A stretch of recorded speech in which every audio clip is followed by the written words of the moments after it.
For many of us in America, Sharia is a household word, familiar from the media and political debates. But what is Sharia, and how much do ordinary Americans really know about it?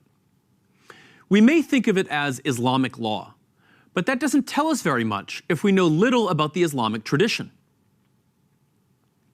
I'm not a Muslim myself, but I am a scholar of Islamic law, and I often find myself introducing Sharia to college students whose only knowledge of Islam might come from news reports about distant and confusing events.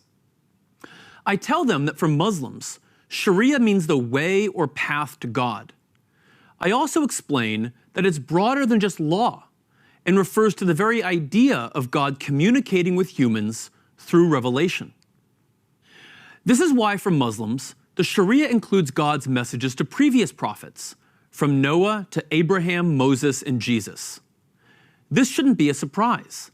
Muslims see God's revelation to Muhammad as a continuation and completion of the message revealed to the earlier Jewish and Christian prophets. But while the Sharia is not just law, it is law. It contains rules of behavior. But Muslim legal scholars of the past describe the Sharia not so much as a codified rule book like our tax code, nor as merely a set of higher principles like the idea of natural law, but as the ongoing search for God's prescriptions for human action. Like the Mosaic Law, the Sharia is the discovery of the rules that will allow believers to obey God. Muslims understand that these rules of Sharia reflect broader purposes and values.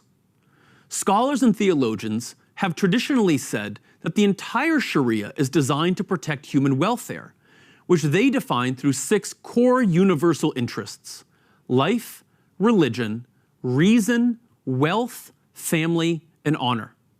For example, the Sharia prohibits the consumption of alcohol, but scholars don't just say that this is because God has forbidden it, but also because it is God's will that humans protect and preserve their reason or intellect, which is necessary for making correct moral decisions.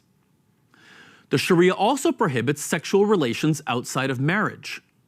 This is not just because of divine decree, but because it preserves family bonds. At the same time, the Sharia prohibits false accusations of sexual immorality.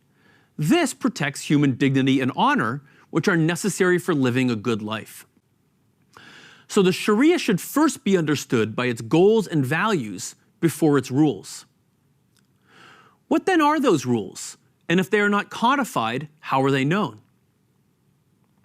Muslim jurists discovered these rules through 4 primary sources: the Quran, the words and actions of the Prophet Muhammad, the universal agreement about a matter by the Muslim community or its scholars, and the careful use of analogy. Law usually